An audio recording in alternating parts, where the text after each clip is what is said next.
Hey everyone, welcome to the Goodbye Privacy Podcast. I'm your host, James Azar. Follow me on Twitter, James_Azar1 in my quest to gain more followers. We are back after a few weeks that we haven't been in the studio being able to address your privacy concerns. I was in Israel for a cybersecurity fly-in, and we had the 4th of July holiday when we came back. And now it's summer, we're back, and people are violating our privacy. And so on today's episode, we're going to talk about Apple and its view on privacy over the last 30 days. There's been a lot that Apple's been doing on privacy. We're going to definitely talk about that. We're also going to talk about British Airways fine of $230 million for a data breach. But we're also going to talk about election security, and that's where I want to start today's episode. It feels like we live in a never-ending cycle of elections that just won't ever stop. We're 16 months from the presidential election, and it feels like it's in full swing. However, the U.S. just spent $40 million on investigating if Russia really interfered in the 2016 election, and the results were overwhelmingly positive, meaning Russia did interfere in the 2016 election. What the Mueller report could not prove, could not even remotely address, was the collusion, if there was any collusion between the Trump campaign and Russia. And the Mueller report concluded that there was no such thing as collusion, but there was such a thing as Russian interference in our election. And as we're getting ready for the 2020 elections, how do we make sure that there is no foreign interference in the U.S. elections? And not only from Russia, but China, Iran, all kinds of different nations. Even some of our allies that interfere with our elections to help promote their own agenda within the U.S.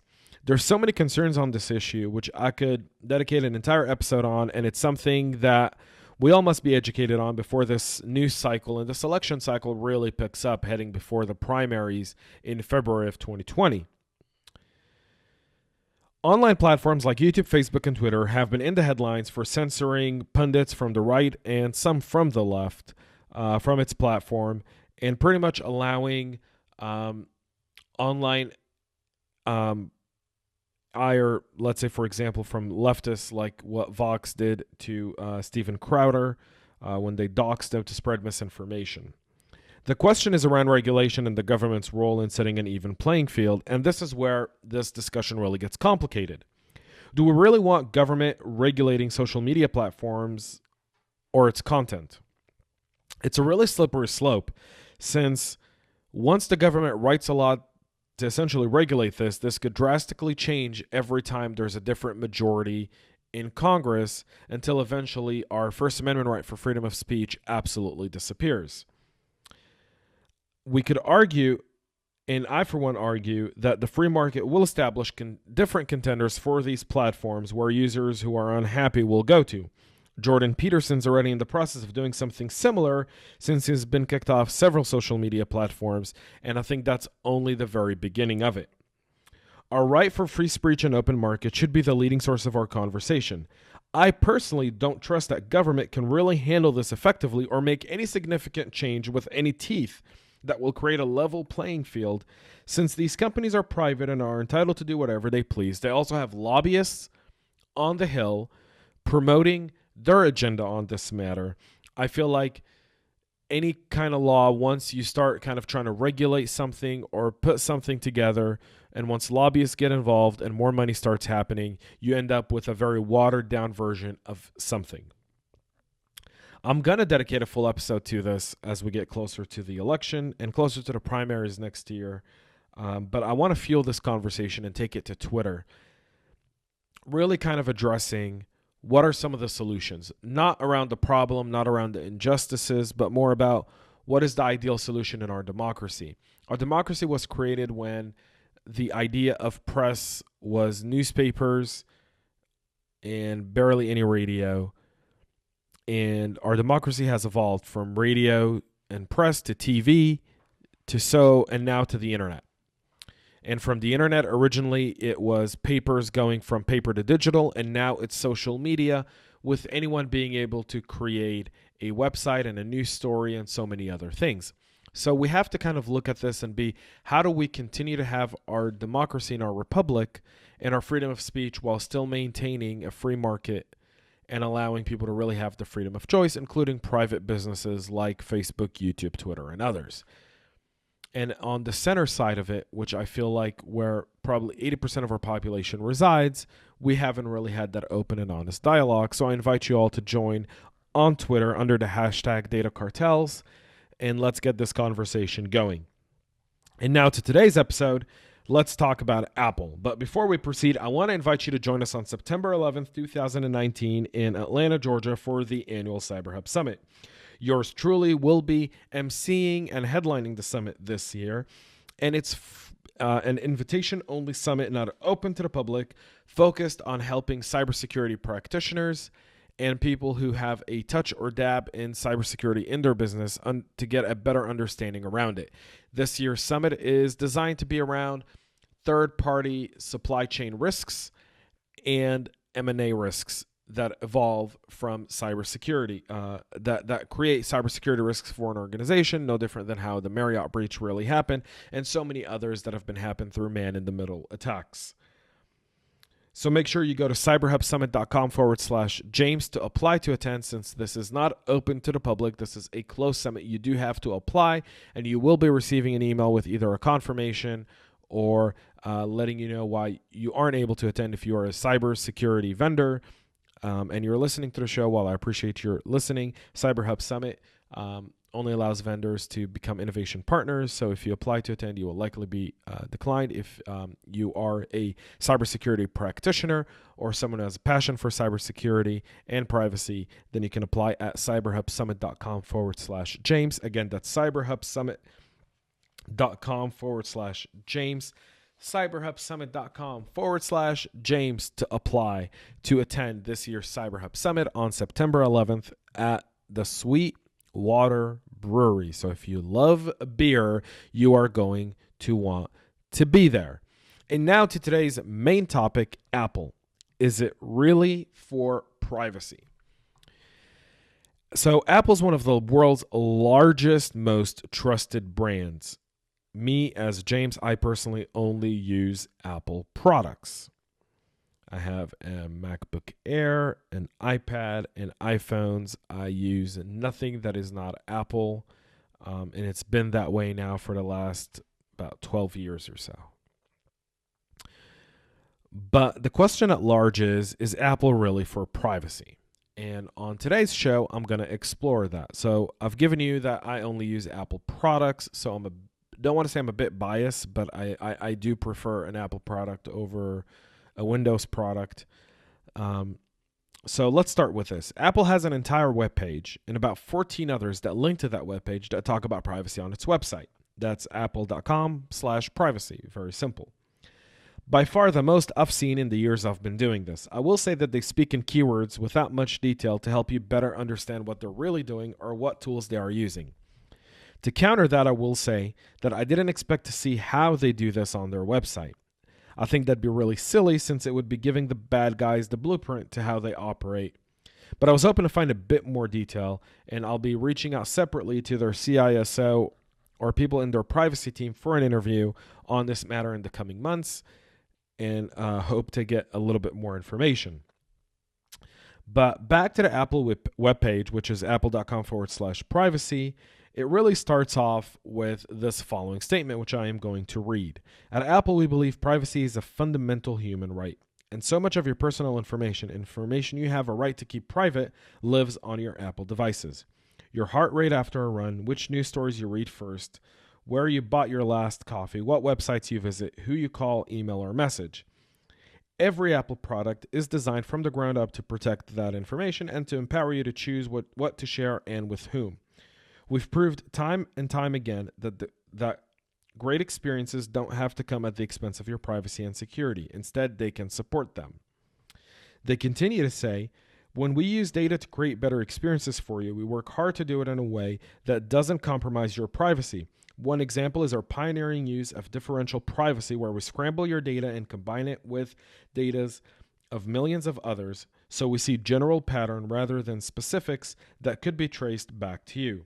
These patterns help us identify things like the most popular emoji, the best QuickType suggestion, and energy consumption rates in Safari.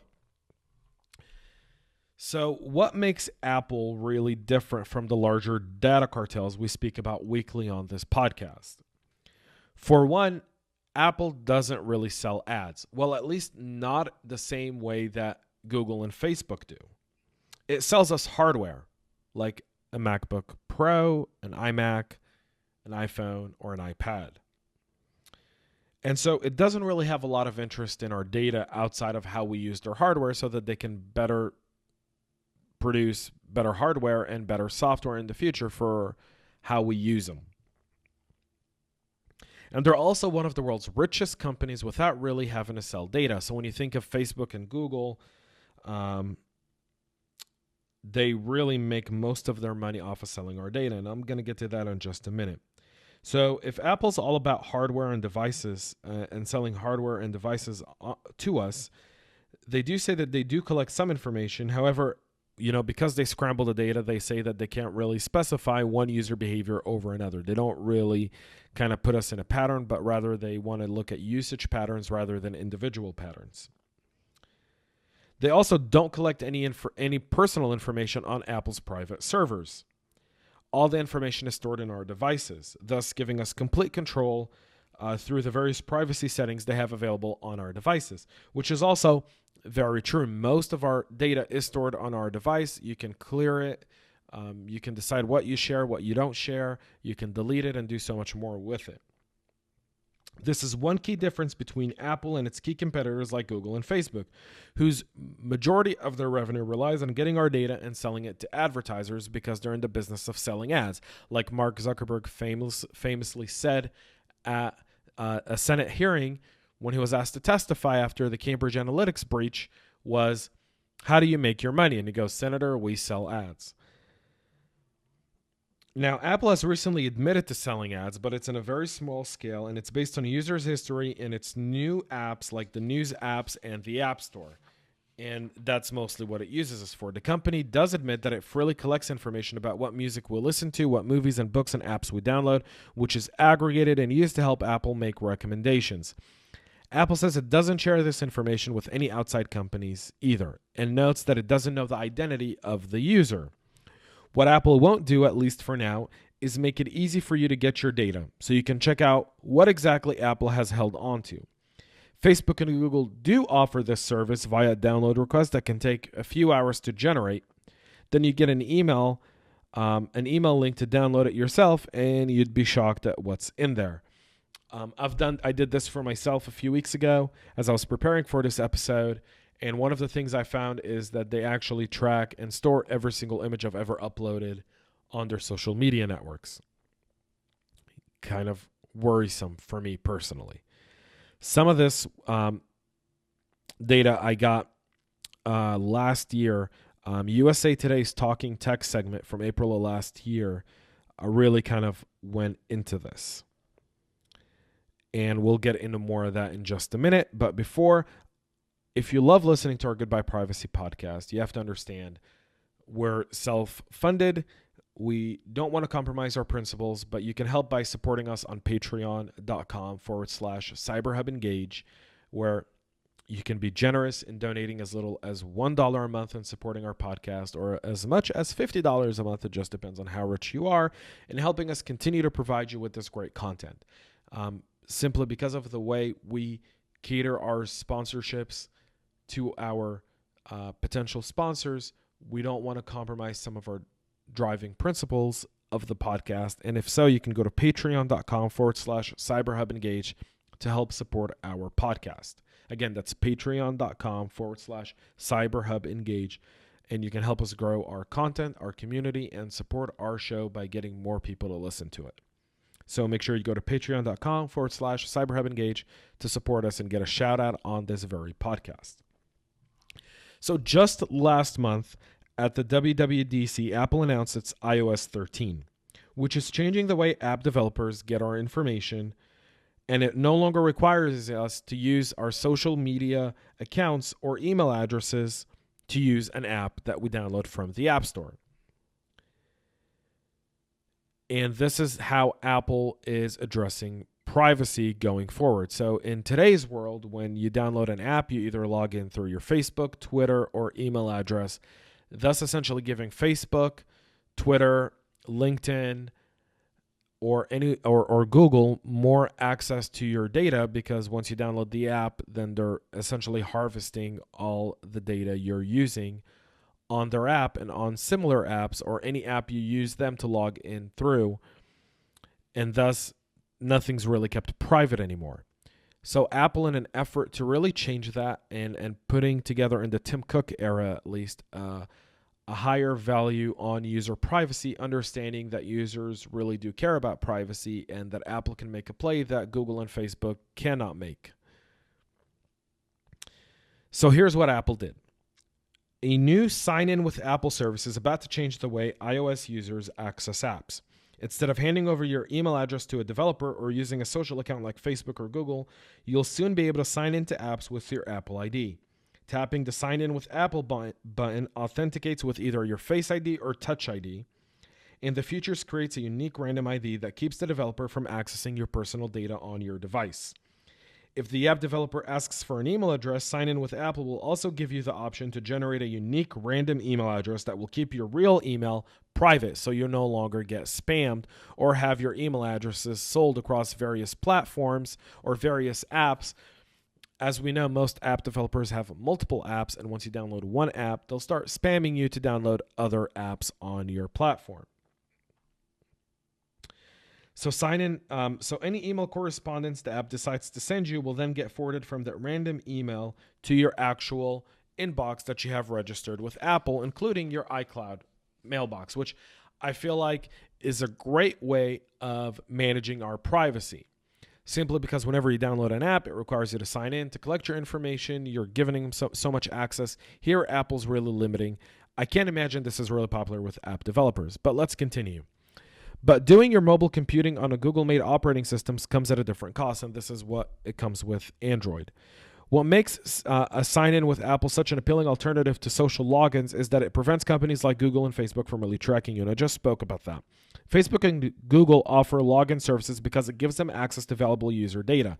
In other words, users get one-click access to apps, but they also sacrifice their privacy. That's a costly tax in its own way. So if you download the Gmail app and the Google Calendar app because you use the G Business Suite, or Microsoft, or Facebook and Instagram and WhatsApp, you're really giving them complete access over everything you have on your device. If you read it and you look at it, and if you've listened to some of our earlier episodes where we really talk about this in a lot more detail, you see that. So Apple's really kind of trying to change the game there. Still, there's another argument to this, and I want to be fair in my assessment, so I want to mention the following. Some skeptics are already wondering if Apple's just bolstering its privacy offering in an attempt to convince more people into buying iPhones. Of course it is. I mean, if you're a skeptic wondering why Apple's doing this, of course they want to sell more iPhones. They're in the business of selling us hardware. They're not in the business of harvesting our data and selling it. They're in the business of giving us hardware that we can use that helps us manage our privacy better than other devices. Apple has always positioned itself as a tech company that cares about user privacy, and that sales pitch has become increasingly convincing as data breaches get worse and data-hungry companies like Google gobble up more and more of our personal information for targeted ads, and as a result are getting creepier. So creepy that many people think that Facebook is recording our real-world conversation for better ad targeting. This conspiracy theory probably isn't true, but it's scary how much companies like Facebook, Google, Amazon, and others really know about us, in part because their social login services have given them a fire hose of personal data. So it's not quite outrageous to think that some people would be willing to pay a bit more for an iPhone in order to avoid the glaring gaze of Big Brother Google, Amazon, or so many others. Now, here's the one aspect of this that people have to understand. Google, Facebook, and many others, and Amazon is probably in a similar position as Apple, only they're really trying to kind of run our day-to-day with, the Ring doorbell, with Echo and Alexa and so many others. They really are listening. There's a picture of Mark Zuckerberg where he has his camera covered and he has the microphone on his Mac covered as well. And there's a really funny meme around it saying if, Mark Zuckerberg himself doesn't, trust it, what should we think as normal people? And I think for the most part, people don't really think so much about their privacy because they don't think why they are targeted. They don't understand, why would anyone come after me? I'm just a simple person out of, 7 billion people in the world. Why would anyone want to come after me? Fact is, most people do this. They want to invade your privacy for financial gain. And that can either be by blackmailing you for specific information you have on your device, where sextortion now has seen an increased rise with more and more reports that hackers are targeting people's devices, downloading pictures, and then threatening to put them online if they're not paid. That's one way of doing it. And so that's why you should care about your privacy, and that's why you should really be careful of what you store on your mobile device. Just be very mindful of that. And I'm not saying be paranoid, but practice good privacy hygiene. Use a VPN. Don't answer a text from a number you don't know. If there's a link from a number you don't know via text message and it looks like an ad, it probably isn't. Don't click on it. Just report it as spam, so at least your mobile phone carrier understands that stuff originating from this phone number is spam, and that can help minimize the damage that these messages do. So there's ways to practice safe hygiene. But I want to get back to sign in with Apple because we're really not going to see a public release yet until this fall. And there's still a lot that we don't yet know about how it works. For instance, there's been no mention of whether the new service will work on the web, meaning is it just going to be on our iPhone, or will it also work on our iMacs as well? It's unclear if the version of Sign in with Apple might be coming for folks who have an Apple ID but don't own an iOS device. Based on the fact that Sign in with Apple is listed as an iOS feature, this seems unlikely in the immediate future. We don't know that Apple is making a broader push to frame privacy as a new service that comes with a certain product or products. In addition to the Sign in with Apple announcement, the company revealed a pair of new HomeKit initiatives that enable third-party security cameras and router manufacturers to take advantage of Apple privacy features. HomeKit Secure Video will work with new third-party cameras from Arlo, Logitech, and others so that video feeds will get encrypted by Apple and sent directly to the iCloud. And you better bet that Apple will be charging those camera users for iCloud storage. Although the company has not yet released the details of those plans, we know even less about the new HomeKit enabler routers, but Apple did say that it will make third-party routers from companies like Eero and Linksys more private and secure.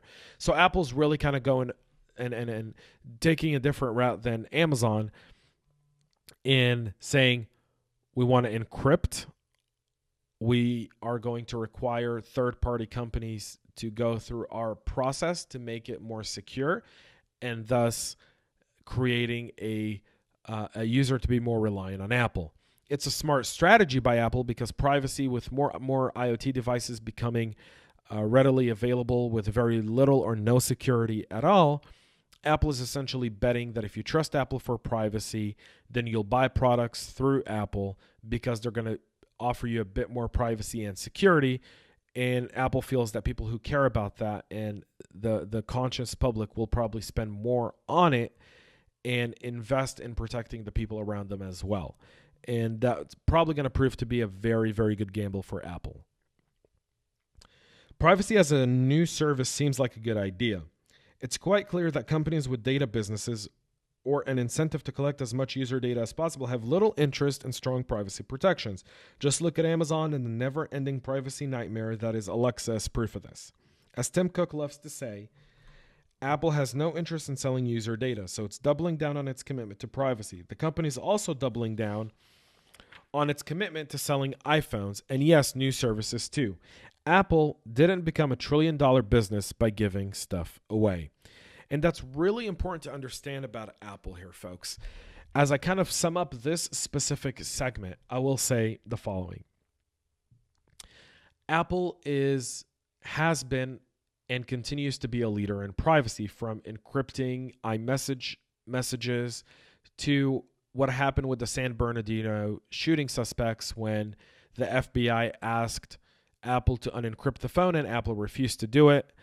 taking the FBI to court before eventually a third-party provider broke that encryption, a company by the name of Celebrite, and was able to help the FBI unencrypt the phone and download the data from the San Bernardino terror suspects that did that massacre in San Bernardino. People on the national security standpoint argue that Apple should have gladly opened the door. And Apple said, while you might be right, we don't want to just open the door every time the FBI comes knocking for whatever reason. And they got some flack for it, but I think overall it did end up playing in their favor because they just wouldn't bow down for the sake of anything. And there's something to be said about that when it comes to Apple.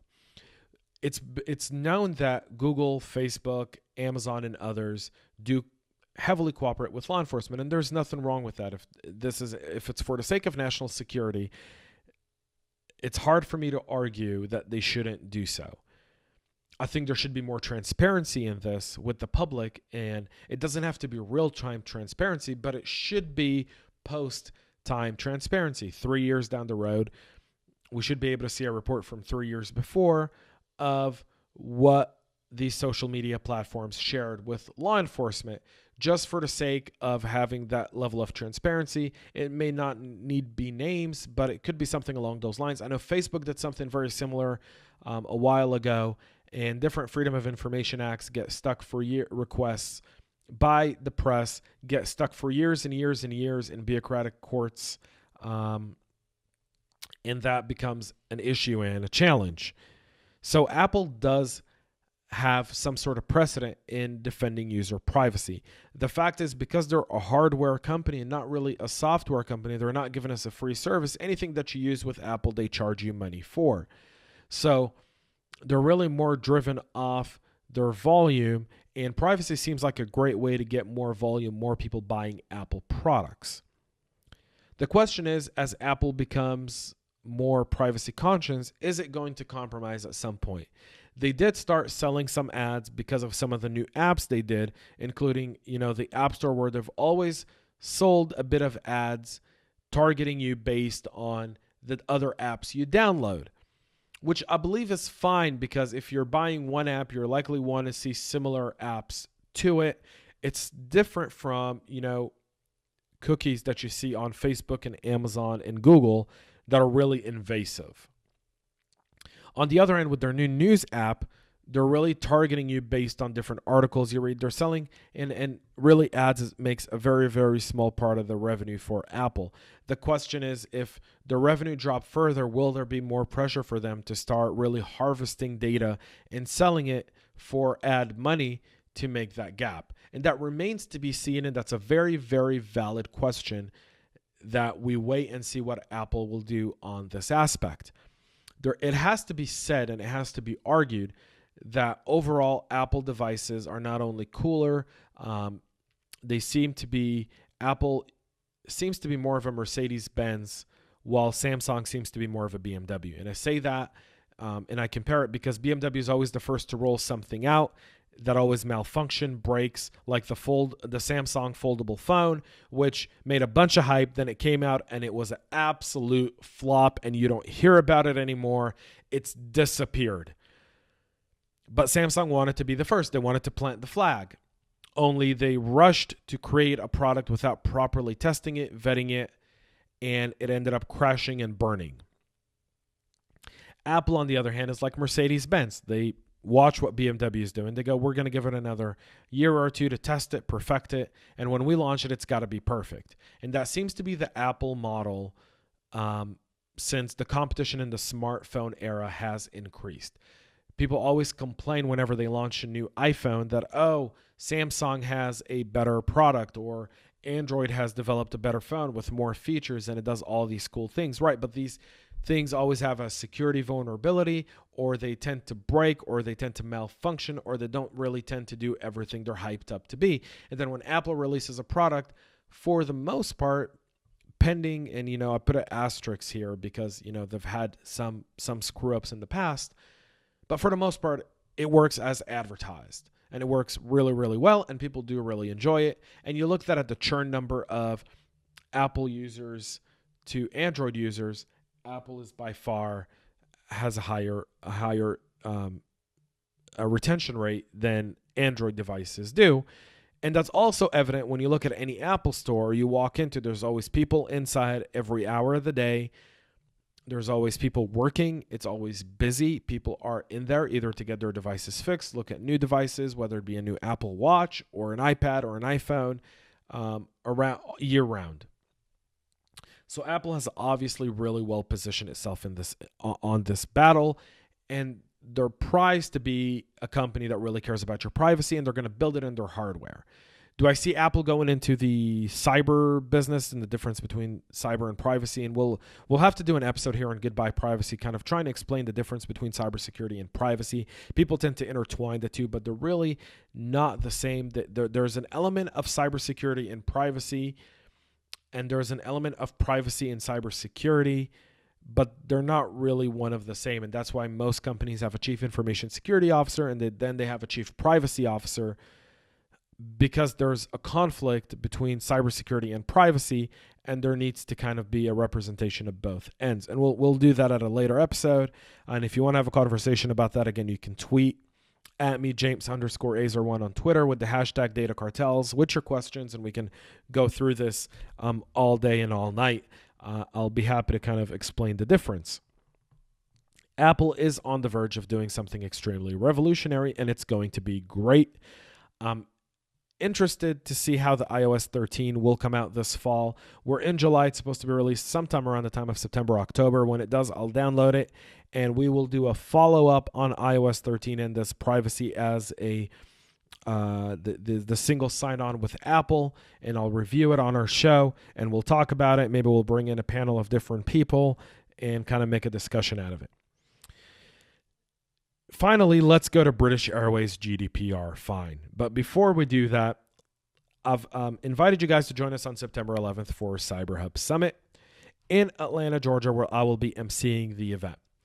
What I failed to mention earlier, and what I do want to mention now, is this isn't an event with a bunch of speakers. This is about a collaborative environment for cybersecurity professionals to go through different cybersecurity exercises, interact through roundtables, and really get a hands-on experience of the different innovation partners that have joined CyberHub Summit, including Shape Security and Exigence, who are some of the innovation partners for this year's CyberHub Summit, with a few more in a route that we will discuss later on. So it's really the boys coming into town and really showing what they actually do rather than just talking about it. So make sure you go to cyberhubsummit.com/James. Again, that's cyberhubsummit.com/James to apply to attend this year's summit.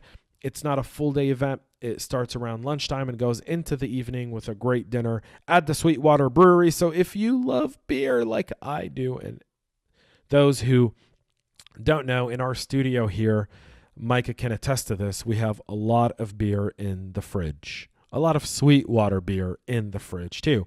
Micah doesn't drink because he's a good church choir boy who enjoys going and praising the great Lord every Sunday morning religiously. No pun intended. Me, on the other hand, I enjoy beer and wine. So if you do like that, I'll love your recommendations for good beer, good wine. Let me know. Love to hear about it. But now let's get to British Airways and their GDPR fine. So Britain Privacy's watchdog has issued a notice of intent that it plans to fine British Airways £184 million, which equates to $230 million, for violating the EU General Data Protection Regulation. The proposed fine is the result of an investigation by Britain's Information Commissioner's Office into British Airways after it suffered a September 2008 data breach that rerouted customers to a fraudulent site designed to steal their payment card data. Through this false site, customer details were harvested by the attacker. Personal data of approximately 500,000 customers were compromised in this incident, which is believed to have begun in June of 2018. This, according to the ICO, in a statement they issued on Monday of this week. The regulator's fine is being levied not because the airline suffered a breach, but because what the ICO says was the organization's poor security posture at the time of the breach. The ICO's investigation has found that a variety of information was compromised by poor security arrangements at the company, including login, payment card, and travel booking details, as well as name and address information, it says. Now, the ICO announced this on Twitter on July 8th, essentially saying they are going to fine the British Airways £183.39 million, again, equals to about $230 million. The proposed fine is equivalent to 1.5% of British Airways' 2017 annual revenues. The ICO says the suggested fine is not final and that its ultimate recommendation will take into account comments from British Airways as well as other EU data protection authorities. The ICO says that while it has taken the lead on the investigation under the GDPR one-stop shop provision, the data protection authorities in the EU whose residents have been affected will also have a chance to comment on the ICO's findings. Here we go, folks. GDPR, the money grab of the 21st century, is up, alive, and kicking. And man, oh man, are these guys ready to really bring it on? So, who do you think is going to be impacted by British Airways dishing out $230 million? Shareholders? Consumers. The same people that ICO is designed to protect are going to end up having to pay for this fine. And here's why I say this. British Airways brand wasn't damaged by the breach. While the ICO declares that there were some security lapses, GDPR is designed to find a victim of a breach rather than going after the perpetrator. Go after the attackers, prosecute the attackers, bring them to justice. Instead, GDPR is a money grab because of a failed socialist agenda in the European Union. No wonder the UK wants to get out of the EU. This isn't new, folks. I've spoken about this multiple times on this podcast, on our other podcast, on the CyberHub Engage podcast. GDPR is a ploy by government to say that they want to give us control over our privacy. It's really not that private.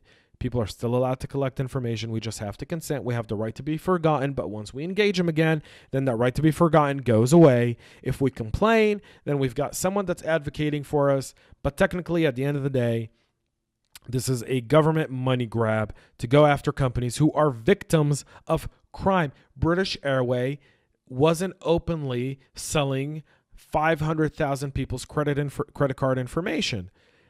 That was not their plan. I guarantee it. Guarantee it, willing to sign on it. Guarantee it, that was not their plan. They didn't want this to happen. They've got third-party companies that were part of their infrastructure and system who probably also failed in this. But because British Airways is British Airways and they have more money, why would you go after the third party that did this? You're going to go after British Airways. Why? Because you can get £184 million out of them to go into the government budget to make up for all the shortfalls of the government mismanaging the citizens' affairs. That's all this is. That's all this is, folks. That's all it is. Anyone who wants to argue this point with me, I welcome you to debate me on this. But to me, GDPR is just a government grab, no different than what the California Consumer Protection Act is coming in California in technically a year from this month, July 1st. It's supposed to be enforced with companies getting 6 months from January 1st of 2020 to July 1st of 2020 to get some clarification from the Attorney General of California. This is a money grab. It's going to impact consumers who are going to pay more for their plane tickets. It's going to impact employees who could be fired from their jobs or no raises would be given simply because the company just paid $230 million for a fine. And this isn't final. This fine could be reduced, they say. I doubt it. It might increase slightly, I think, because while the UK issues this, 500,000 people were impacted, and if some of them were, let's say, from other EU nations, which there were, then they have a say in getting part of this fine as well. And so this money is going to get kind of split and given all these different people to do God knows what. Instead, I have a proposal. If the governments really care about privacy, create, for all heaven's sake, create a task force to help companies deal with their security. Companies that are national assets that are going to be national targets. Financial institutions, airlines, transportation companies, critical infrastructure. And support them and go after the perpetrators, the nation states, these criminal organizations that are after these people's data. Create a list of sanctions, drive other governments in other nations who harbor this kind of behavior, who allow it to happen and turn a blind eye to it, and fine them by putting tariffs on their products, forcing them to go after these companies locally within their own jurisdiction and putting a stop to it. Because if the purpose of GDPR is to protect the privacy of one nation's citizens and giving them more control over their data in a more online world, then the first thing we should do is we should incentivize attackers from going after our companies. Number one. Number two, we should help our companies as governments by employing different tactics to protect them. And we should create consequences for governments, for nations that harbor this kind of activity, whether it be Russia, Pakistan, China, North Korea, Iran, Bangladesh, wherever it comes from. The United States, there should be consequences for attackers that do this. Whether it be extradition, whether it be the risk of an Interpol notice on them for doing so. Create a deterrent. Today, there's no deterrent for hackers. None whatsoever. None. There's no deterrent for hackers today to not go after companies. And yet we're going after these companies and we're fining them as a government rather than supporting them at their time of need. That's like someone breaking into your house and the police force coming to file a report, and then they investigate and they go, you know what? It was your fault that you forgot to lock the door. By the way, we did this X amount of hours of police work. We're going to bill you for it. It's the same equivalent. That's it for my rant on this GDPR fine, which absolutely infuriates me. This is horseshit. It's what it is. It's complete and absolute horseshit. It's showing me why the EU socialist policies continue to fail and why the Europe economy is on decline, why more and more companies are leaving Europe to come to the US and operate out of here, and why the European market continues to see a decline and a slow in their GDP is because when you create these kind of rules and policies, you're driving business to the ground, because they not only have to spend money protecting the organization with no support, they also have to worry about Big Brother coming and finding them after they were victims of a crime. Riddle me this, folks. You want to keep this conversation going, you can go to Twitter, James_Azar1. Azar spelled Alpha Zulu, Alpha Romeo, AZAR or AZAR1, James_Azar1. And we can continue this conversation on Twitter or on our social media pages at CyberHub Engage. Make sure you follow, share this podcast with your friends.